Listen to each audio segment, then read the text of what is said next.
प्रिय बच्चों, कैसे हो आप? सब ठीक हो ना? तो बच्चों, मुझे बताओ, आपने खरगोश की चतुराई, लोमड़ी की चतुराई की काफ़ी कहानियाँ सुनी हुई होंगी, है ना? हाँ, तो लोमड़ी को बड़ा ही चतुर माना गया है। परंतु आज हम पढ़ेंगे एक ऐसी कहानी जिसमें लोमड़ी को अपनी चतुराई का घमंड हो गया और वो अपने इस घमंड के कारण कैसे अपनी जान गंवा बैठी और कैसे गिद्दड़ ने अपनी सूझबूझ और धैर्य से मुसीबत को दूर भगा दिया। हम इस कहानी में पढ़ेंगे। इस पाठ का नाम है चतुर गिद्दड़। तो बच्चों, इस बात का ध्यान रखना कि आज हमारा विशेष ध्यान पाठ के शब्दों के उच्चारण पर रहेगा। आपको इस पाठ के शब्दार्थ और उनका वाक्य प्रयोग मैं कल अपने वीडियो में भेजूंगी। तो आज पूरा ध्यान अपने उच्चारण पर रखिए। देखिए मैम कैसे उच्चारण कर रही हैं और आप भी सही उच्चारण का अभ्यास करना। तो चलिए कहानी को पढ़ते हैं। बड़ी जोर की बारिश हो रही थी। एक गिद्दड़ गिद्दड़ी जंगल में अपने नन्हे बच्चों के साथ भटक रहे थे। उन्हें एक गुफा दिखाई दी। वे उसी में घुस गए। वह गुफा एक शेर की थी। गुफा में जगह जगह मांस के टुकड़े पड़े थे। गिद्दड़ी डर गई। वह बोली, ये तो शेर की गुफा है। वे किसी भी समय यहाँ आ जाएगा और हमें मार डालेगा। गिद्दड़ बोला, तू डर मत, जब शेर आएगा तो मैं उससे निपट लूंगा। बस मैं जैसा कहूँ तो वैसा करती जाना। गिद्दड़ ने गिद्दड़ी को अपनी योजना बता दी। थोड़ी देर बाद गुफा के बाहर कुछ आहट हुई। गिद्दड़ी ने झांक कर देखा, शेर आ रहा था। गिद्दड़ तैयार था। उसने भारी भरकम ऊंची आवाज में पुकारा, जंजीरा। गुफा के दरवाजे के पास से गिद्दड़ी ने जवाब दिया, जी 30 मार खां।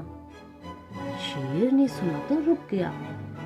वे सोचने लगा, 30 मार खां, ये 30 मार खां कौन है? जरूर कोई भयानक शक्तिशाली जीव होगा, तभी तो मेरी गुफा में घुसने की उसकी हिम्मत हुई। शेर उल्टे पांव लौट गया। उसने ये बात जाकर अपने साथियों को बताई। वे सब उस पर हंसने लगे। एक साथी बोला, भाई तुम तो बड़े डरपोक निकले। अपने को जंगल का राजा कहते हो। चलो हम तुम्हारे साथ चलते हैं, देखते हैं कौन बड़ा 30 मार खां है। शेर बोला, मैं बता रहा हूँ कि वहां जाना खतरनाक हो सकता है, लेकिन तुम लोग कहते हो तो चलता हूँ। वे एक गुफा की तरफ चल दिए। 30 मार खां से मुकाबला करने के लिए उन्होंने सोचा कि क्यों ना हम एक दूसरे की पीठ पर चढ़ जाएं। इससे हम भी भयानक और शक्तिशाली लगेंगे। वे एक दूसरे की पीठ पर चढ़ गए। गिद्दड़ ने उन्हें आते देखा तो रौबीली आवाज में बोला, अरे जंजीरा, ये बच्चे क्यों रो रहे हैं?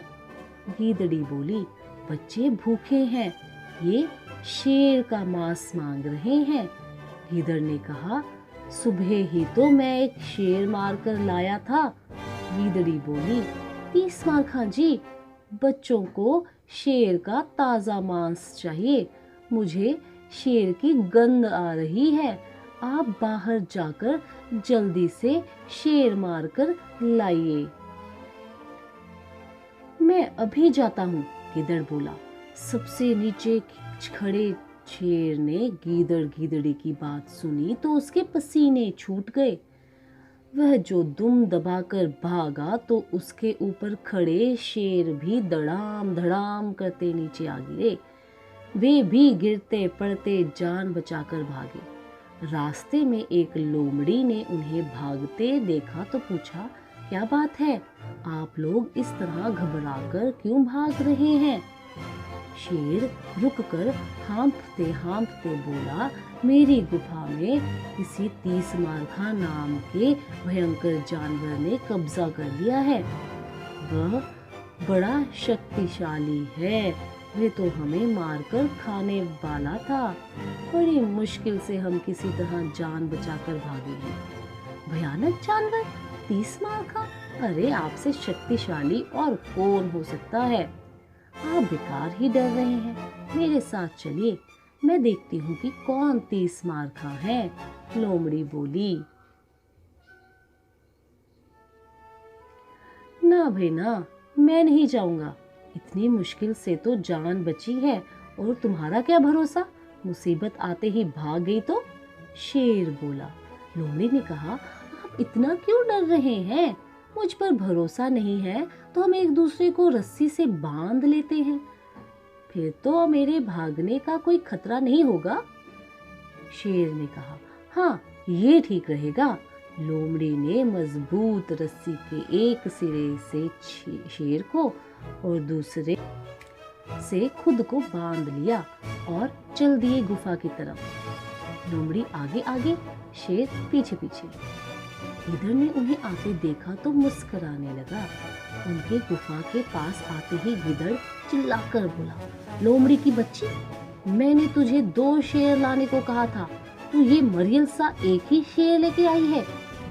इतना सुनना था कि शेर धोखा धोखा चिल्लाते हुए सिर पर पांव रखकर भागा। लोमड़ी रुको रुको चिल्लाती रह गई, पर शेर को तो अपनी जान की पड़ी थी। वह लोमड़ी को साथ में घसीटता हुआ भागता गया।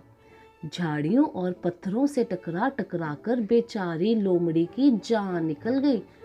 शेर फिर कभी उस गुफा की ओर नहीं आया।